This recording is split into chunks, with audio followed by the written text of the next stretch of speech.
아멘. 10월 마지막 주일이 되었네요. 우리 성도님들의 사랑스러운 얼굴을 주일날 뵐 수 있게 되어서 너무너무 감사드립니다.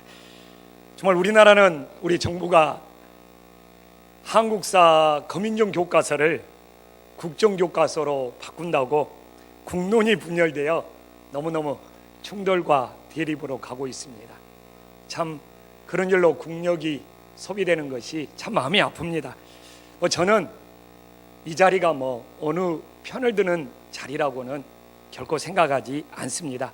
그러나 지금까지도 우리나라에 이런 충돌이 생기는 원인은 강복 70주년이 되었지만 지금까지도 일제 식민지 통치를 받았던 그 후유증에 시달리고 있는 거예요.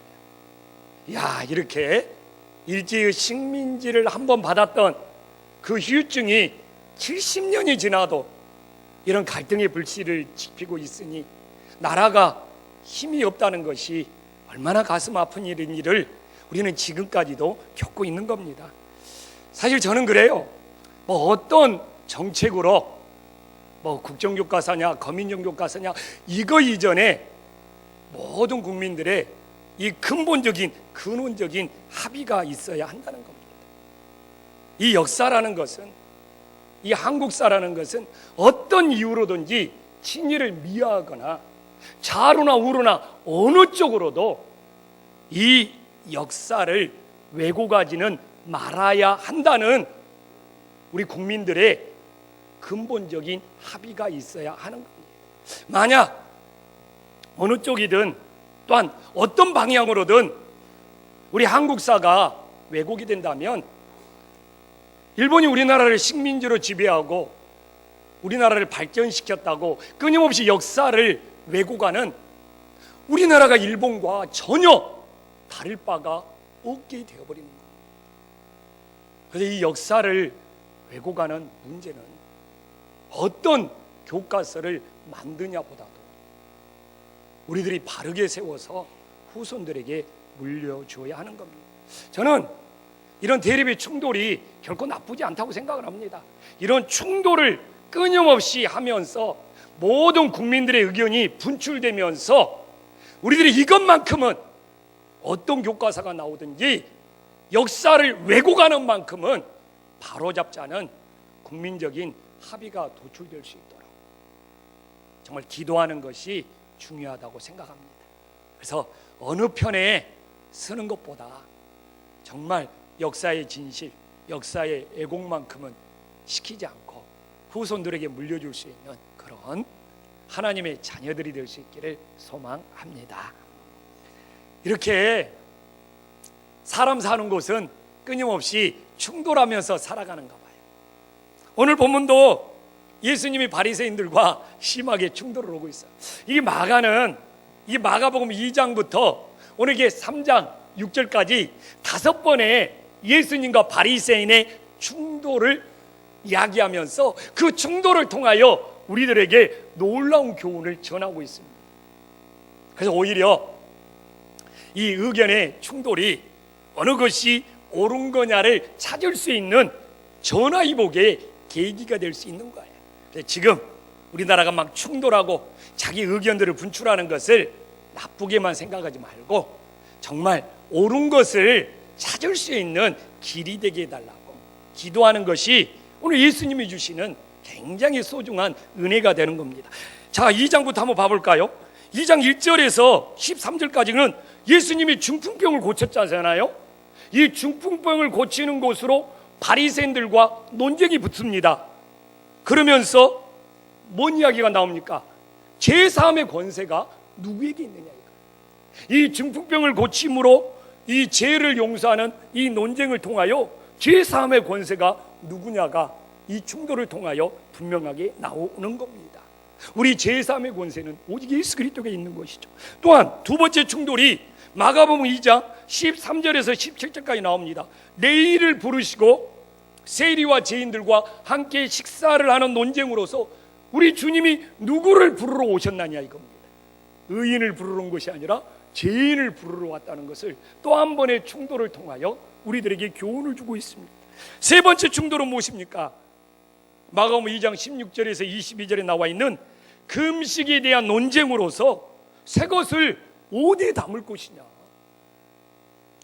새 포도주를 어디에 담을 것이냐, 이 귀한 교훈을 우리에게 주고 있습니다. 그래서 꼭 충돌하는 것이 나쁜 건 아니에요. 충분히 서로의 의견들이 나와서 정말 오히려 귀한 좋은 교훈을 깨달을 수 있는 것입니다. 또한 네 번째 충돌은 무엇입니까? 마가복음 2장 23절에서 28절까지 안식일의 제자들이 밀 이삭을 잘라먹는 논쟁으로서 안식일의 주인이 누구냐 이겁니다. 그래서 또 이 논쟁을 통하여 안식일의 주인이 예수 그리스도라는 것이 밝혀집니다. 그리고 오늘 마지막 마가는 다섯 번째 논쟁으로서 안식일에 주님께서 손 마른 사람들을 고치는 논쟁으로서 어느 것이 옳으냐 이겁니다. 그래서 진짜 옳은 것을 찾을 수 있는 교훈을 우리들에게 주고 있습니다. 그래서 우리가 무조건 뭐 논쟁은 안 돼, 충돌은 안 돼 이런 것보다도 건강한 논쟁을 통하여 어느 것이 옳으냐를 찾을 수 있다면 참 그건 귀하고 소중한 일인 겁니다. 그래서 오늘 이 마가가 다섯 번째 충돌을 통하여 어느 것이 옳은 거냐 이 교훈을 우리에게 주고 있습니다. 이 의미가 무엇인지 깨닫고 우리들의 삶에 적용할 수 있는 소중한 시간이 될 수 있기를 간절히 소망합니다. 오늘 1절에 보면 어렵지 않죠. 예수님이 다시 해당에 들어갔을 때 이 한쪽 손이 마른 사람이 거기 있었어요. 그런데 2절에 보니까 바리새인들이 안식일에 주님이 손 마른 사람을 고치시는가 완전히 주시해서 보고 있는 거예요.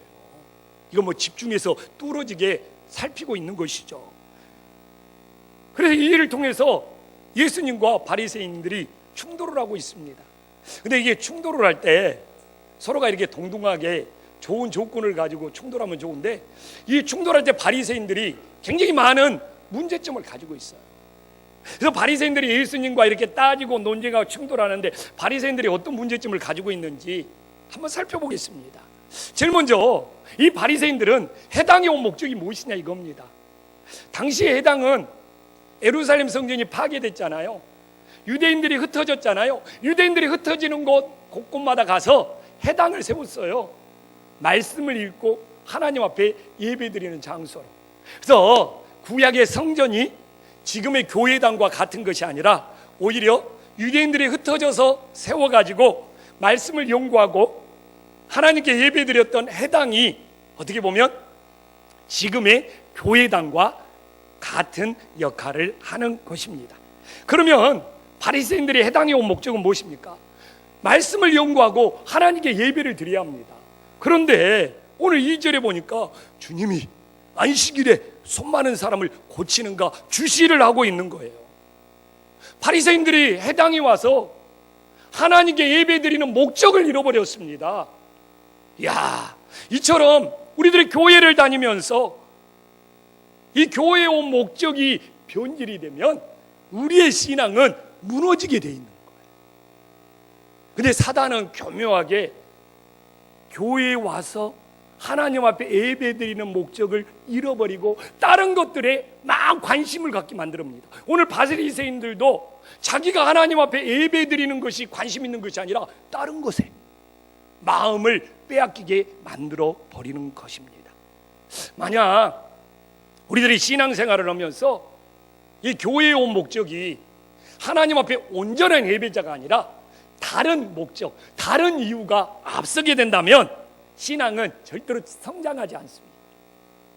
그리고 어떤 시험이 닥치면 걸려서 넘어지게 돼 있어요. 그래서 우리들이 정말 이 마지막 때에 교회를 오는 목적이 하나님 앞에 예배드리기 위한 온전한 예배자들이 될 수 있기를 간절히 소망합니다. 그래요. 또 우리가 하나님 앞에 예배를 드리지만 이웃과도 사귐이 있어요. 내 옆에 있는 사람은 어떤 목적으로 교회 왔는지 한번 물어봤으면 좋겠어요. 얼굴도 한번 보면서 웃으면서 어떤 목적으로 교회 오셨어요? 한번 이렇게. 다들 예배 드리기 위해서 오직 하나님 앞에 예배 드리기 위해서 오셨다고 하죠. 아멘. 한신교회 밥이 맛있어서 결코 온 건 아니죠. 아멘. 또 이 바리새인들의 모습을 보면 이들은 안식일을 어떻게 지키냐는 겁니다. 바리새인들은 오늘 자기가 아니라 예수님이, 다른 사람이 어떻게 안식일을 지키냐, 이제로 보니까 막 떨어지게 주시를 하고 있잖아요. 그러나 그들은 다른 사람이, 상대방이 안식일을 어떻게 지키느냐보다도 내 자신이 하나님 앞에 어떻게 안식일을 지키느냐가 진짜 중요한 거예요. 그런데 제가 이 말씀을 보면서 나에게 이런 마음이 있더라고요. 내가 바리새인이에요. 나도 내가 하나님 앞에 이 주일을 어떻게 지키느냐보다도 우리 성도들이 주일을 어떻게 지키느냐, 막 이걸 열심히 살피는 거예요. 그리고 막 마음이 상해요. 왜 저 성도 늦게 와? 왜 저 성도 저 앞자리가 텅텅 비었는데 막 안 앉아? 하면서 내가 주일을 하나님 앞에 어떻게 지키느냐, 이거 중요한 거잖아요. 근데 이놈의 이 직업이 그런지 그냥 주일날 되면 우리 성도들이 주일을 어떻게 지키는지 그냥 주시하고 살피다가 그냥 속이 부글부글 하고 주님 막 죽겠어요. 어떻게 하면 여기에서 벗어날 수 있을까요? 저를 위해서 기도 좀 해주세요. 그래 좀 예배가 엉망이 되어버려요. 그냥 다른 사람 신경 쓰다가 내 예배가 엉망이 되어버려요. 저만 그러시나요? 우리 성도님들은 그런 경험 없나요? 막 저보고 웃는데 그냥 집에서 그냥 가족끼리 그냥 교회 데리고 나오면서부터 그냥 왜 준비가 늦냐 어찌냐면서 마음 상하기 시작하면서 차에서 다투다가 예배 드리지 마 돌아가 어찌고 어쩌다가 교회 와서 옆자리에 앉아 있는데 막 딴짓 하고 있어, 딴짓 하지 마라 어찌러다가 그냥 마음이 상해서 예배가 엉망이 된 적은 없으시나요? 저만 그러나요? 우리 솔직해집시다. 그냥 괜히 그냥 특별히 좀 가까운 사람, 막 가족이나 막 자녀 옆에 앉아 있으면 그 사람 예배 어떻게 드리냐, 막 그것 막 주시하고 관심 갖다가 내 예배 엉망이 된 적은 없으시나요? 왜 내 자신이 안식일을 주일을 하나님 앞에 어떻게 드리냐보다도 오늘 바리새인들처럼 다른 사람이 주일을 어떻게 지키느냐 신경 쓰다가 내 마음이 상해서 나까지 예배가 엉망이 되냐 이겁니다. 저에게 이 모습이 있더라 이거. 와, 바리새인의 모습이구나. 이 바리새인의 모습을 어떻게 벗어날 수 있을까? 아마 목사 내가 은퇴하기 전까지는 힘들지 않을까.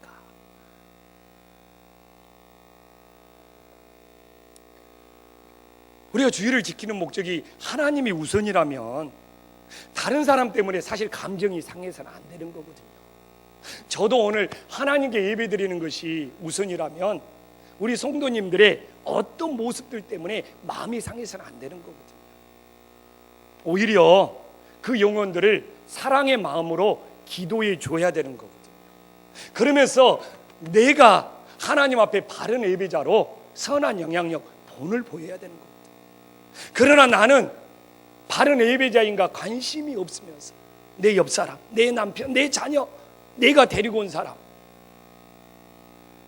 그거 주시어다가 내 마음이 상하여 예배가 엉망이 되어버리는 바리새인의 모습, 부디 저를 닮지 않기를 주님의 이름으로 간절히 부탁드립니다.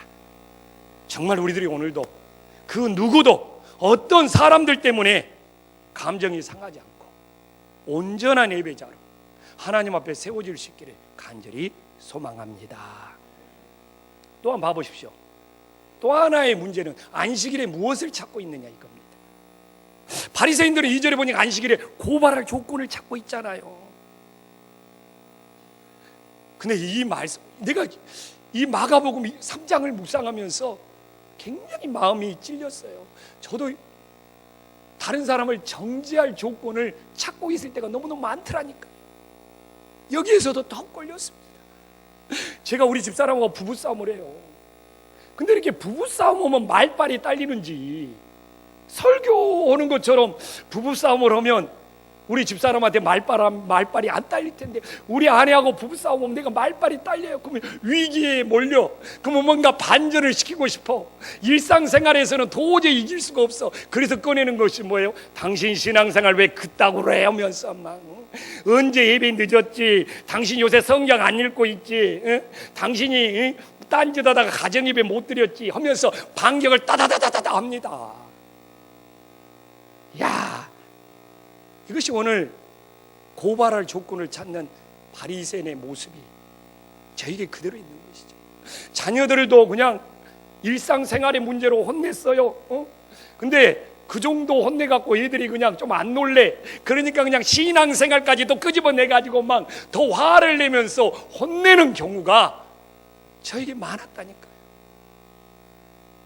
그러면서 내 신앙이 우월한 것처럼, 나는 굉장히 믿음이 좋은 것처럼, 이런 마음으로 예배 드리는 것은 바리새인의 위선적인 태도인 거죠. 바리새인의 위선적인 태도죠. 우리는 주일날 무엇을 찾아야 합니까? 오직 예수 그리스도 한 분을 찾아야 합니다. 그리고 오직 예수 그리스도 한 분을 찾고 예배하는 믿음이 되어야 됩니다. 그리고 오직 예수 그리스도를 찾는 믿음이 된다면 다른 사람의 신앙을 정죄하는 것이 아니라 그의 연약한 부분을 사랑의 마음으로 간절히 기도하게 되어야 되는 것이죠. 그래도 저에게 소망이 되는 것은 기도가 나와요. 지금도 내가 마음이 평안하다, 정죄를 안 한다, 우리 성도님들의 상태를 주시하지 않는다, 그렇다면 거짓말이에요. 그러나 상태를 주시해가지고 막 마음이 뒤틀리더라도 하나님 앞에 이제는 기도하게 돼요. 주님 또 그러네요. 내 마음 좀 다스려 주세요. 주님만 바라보는 예배자가 되게 해주세요. 그리고 그 영혼을 안타까이 여기면서 기도하게 되더라고요.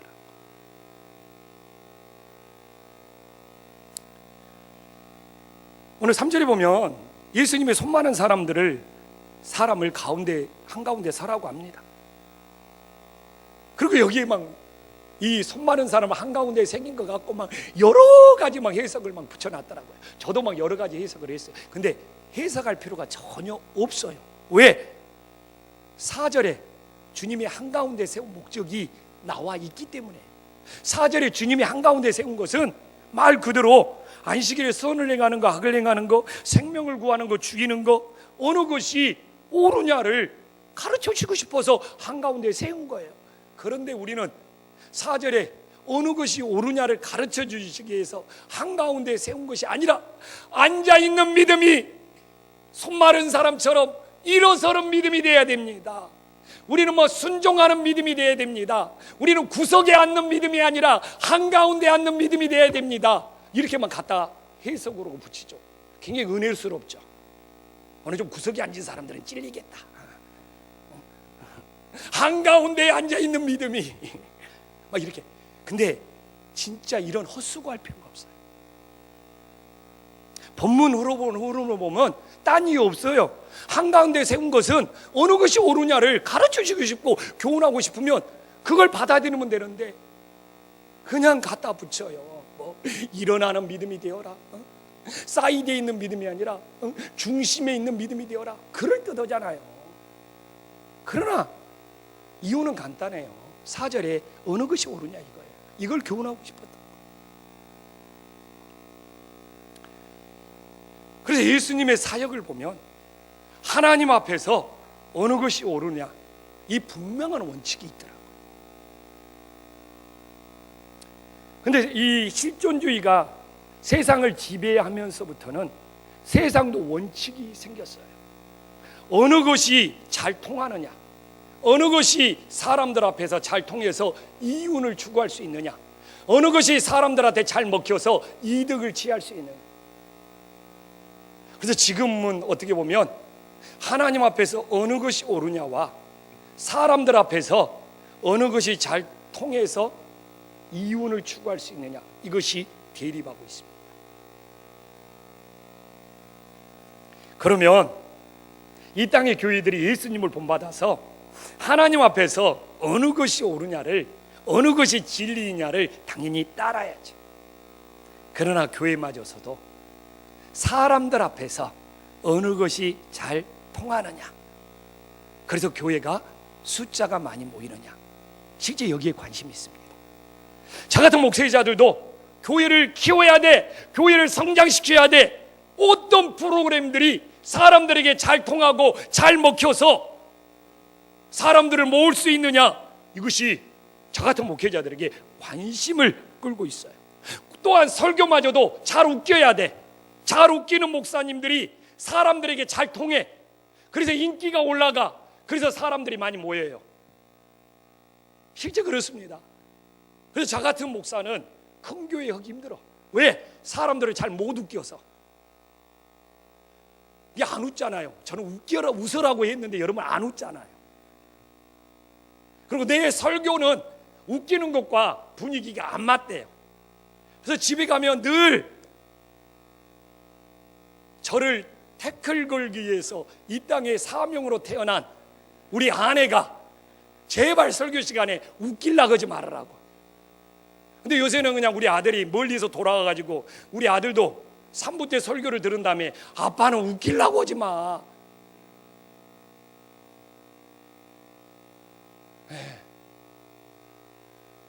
또한 교인들도 마찬가지예요.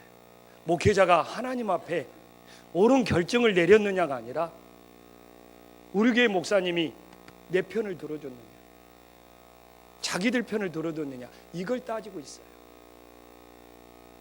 그래서 교회가 혼란이 생기고 문제가 생기고 갈등이 생기면 바로잡지를 못해. 왜? 어느 것이 옳은 거냐를 따지면 교회 혼란을 잡을 수 있습니다. 그런데 우리 목회자가 내 편을 들어주느냐, 이걸 따져요. 지금 이 땅의 교회는 하나님 앞에서 어느 것이 진리냐, 어느 것이 옳으냐가 뒷전에 밀려나 있는 느낌입니다. 정말 여러분 뭐가 어렵습니까? 지금 한국사를 편찬하는 교과서 문제도 어느 것이 자기들 편에 유리하느냐가 아니고 어느 것이 국민들 앞에 옳은 것이냐, 이걸 추구하면 해결할 수 있는 문제입니다. 그러나 어느 쪽이든 어느 것이 자기들 편에 어떻게 편찬하는 것이 유리하냐를 따지면 해결할 수 없는 문제입니다. 오늘도 이 말씀이, 본문의 4절 말씀이 우리들에게 답을 주는 거예요. 저는 오늘 성도님들에게 기도 부탁드립니다. 여기서 목회하는 조영식이가 사람들 앞에서 어느 것이 잘 통해서 이 교회를 키우고 성장시키기를 원하십니까? 아니면 하나님 앞에서 어느 것이 옳으냐를 끝까지 지킴으로써 이 교회를 바르게 세워가기를 원하십니까? 정말 부디 저를 평가할 때, 야 목사님 어떤 프로그램으로 사람들에게 잘 먹히고 잘 통해서 교회를 잘 키우고 있구나, 이래서 우리 목사님 능력의 종이야, 이러지 마시고, 야 그래도 끝까지 하나님 앞에서 어느 것이 옳으냐, 이걸 지킴으로 교회를 바르게 세우려고 하구나, 이 방향으로 기도해 줄 수 있는 성도님들이 되시기를 진심으로 부탁드립니다. 아멘. 이럴 때도 아멘 안 하면 언제 아멘을 거예요? 아멘. 네. 아멘은 자주 안 해도 돼요. 그러나 이렇게 부탁드린다 그러면 알았다고 아멘으로 대답은 해 주셔야죠. 아멘. 예수님은 오늘 5절에 그 사람에게 이르되 내 손을 내밀라 하시니 내밀매 그 손이 회복되었다라고 합니다. 여기서 참 봐보십시오. 마가는 손이 고쳤다고 하지 않고 회복되었다고 말합니다. 이 다른 기록들도 있어요. 뭐 외경도 있고, 뭐 위경도 있고. 근데 이 손 마른 사람의 직업이 석공이었답니다.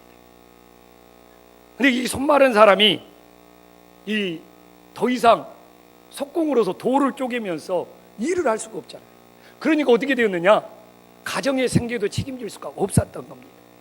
근데 예수님이 여기서 손 마른 것을 고쳐주니까 본인이 다시 자기의 직업을 회복할 수 있었고, 가정의 생계를 책임짐으로써 가정을 회복시킬 수 있었다는 거예요. 여기서 단지 손만 회복되는 것이 아니라 삶이 회복되고 가정이 회복되었다는 것을 마가는 보고 있는 거예요. 근데 이 회복이라는 말이 굉장히 중요한 의미를 주고 있습니다. 그래서 우리가 대단한 능력, 대단한 기적, 대단한 은혜를 체험하는 것이 중요한 것이 아니라 우리들이 어떤 은혜를 받았든 내 삶이 회복되고 우리 가정이 회복되고 교회가 회복되는 것이 중요함을 믿으시기를 간절히 축원합니다. 그런 거 있잖아요. 교회가 막 여러분들이 교회 와서 막 일을 많이 해. 가정은 내팽겨쳐도 이거 막 여기저기 집회 쫓아다녀, 막 세미나 쫓아다녀. 가정은 뒷전이요. 이건 은혜가 아니라는 거예요. 지금 여기서 마가는 자기의 삶이 회복되고 자기의 삶이 회복됨으로 가정이 회복, 그래서 회복이란 말을 쓰고 있는 거예요. 어느 교회는 교회가 막 전국의 목사님들 모아놓고 세미나 치른다고 성도님들을 막 동원해서 몇 달 동안 일을 시키다 보니까 본인 막 직장까지 휴직을 오고만 그래야 돼. 가정이 엉망이 돼. 사실 누구를 위한 거냐 이건 회복이 아니에요. 한국 교회가 은혜 막 능력 막 체험 좋다 이거예요. 저 그거 굉장히 좋아합니다. 그러나 진짜는 이것이 뭡니까? 오늘 석공처럼 자신의 삶이 회복되고 가정이 회복돼야 되는 거예요. 근데 삶이 회복이 되지 않고 오히려 막 여기저기 쫓아다니면서 자기가 엉망이 되고 가정이 뒷전이 되어버린다면 이건 회복이 아니에요. 어떻게 보면 지금 이 시대에 진짜 중요한 것도 우리들의 은혜를 받아서 삶이 회복이 되고 가정이 회복이 되고 교회가 회복될 수 있는 은혜의 역사가 일어나기를 간절히 소망합니다. 지난주에 제가 책을 읽다가 예수님은 열이 아니라 빛을 전한다는 거예요. 그리고 해석이 없어요. 한 주 동안 왜 예수님은 열이 아니고 빛일까 굉장히 고민도 하고 묵상도 하고 뜻도 찾아봤는데 어느 데도 명쾌하게 설명해 놓은 데가 없어요. 그런데 제가 그 책을 이 본문 묵상하기 전에 읽었기 때문에 이 본문과 한번 제가 연결해서 묵상을 해봤습니다. 그러니까 어떻게 연결이 되냐면 오늘 본문과 연결하면 우리들이 열처럼 뜨겁게 예수님을 믿는 것도 중요하지만 빛처럼 어둠을 물리치고 올바른 선택을 하는 것이 더 중요한 믿음이라는 거예요. 제가 물어볼게요. 지금 한국교회가 위기 문제라고 그러는데 한국교회가 뜨거움이 없어서 문제입니까? 한국교회가 지금 열정이 없어서 문제입니까? 아니면 한국교회가 옳지 못해서 문제입니까? 어느 쪽이에요? 지금 한국교회의 이 재정의 문제, 또한 한국교회의 이 간음의 문제, 또한 한국교회의 감투의 문제, 이것이 뜨거움이 없어서 생겨나는 거니까 어느 것이 옳은 것이 없어서 생겨나는 겁니까? 답변해 주셔서 감사해요. 금은행에 제가 오늘 커피를 대접해 드릴게요. 진짜입니다, 진짜. 여러분 뜨거움 필요합니다. 근데요 옳은 것이 없이 뜨거워버리면 그것이 바로 사이비가 되는 거예요. 그것이 바로 이단으로 넘어가는 전 단계입니다. 우리 교회 목사가 옳은 것을 추구하느냐를 보지 않고 뜨거우면 전부인 것처럼 하다가 모두가 잘못된 길로 가는 거예요. 뜨거움에는 반드시 옳은 것이 있어야지만이 이 뜨거움이 살아나는 거예요. 이 옳은 것 없이 뜨거워버리면 그건 정말 그걸 영적인 괴물이라고 합니다. 영적인 괴물이 되어버려요. 그래서 끊임없이 우리는 아무리 내가 뜨거워서 미칠 것 같고 숨겨올 것 같더라도 항상 말씀 앞에서 내가 옳은 것, 어느 것이 옳으냐 이런 걸 따지지 않으면 오히려 뜨겁다는 사람들이 가정 내팽개치고 자녀들 내팽개치고 여기저기 다니다가 더 큰 문제가 생기는 경우를 많이 보게 됩니다. 우리 김포한신교회 어느 것이 잘 통하냐, 어느 것이 더 뜨겁냐, 이걸로 교회를 성장시키는 것이 아니라 정말 변함없이 끝까지 하나님 앞에서 어느 것이 옳은 거냐, 어느 것이 진리냐, 어느 것이 말씀이냐, 이 토대 위에 이 교회가 바르게 세워질 수 있기를 주님의 이름으로 간절히 축원합니다.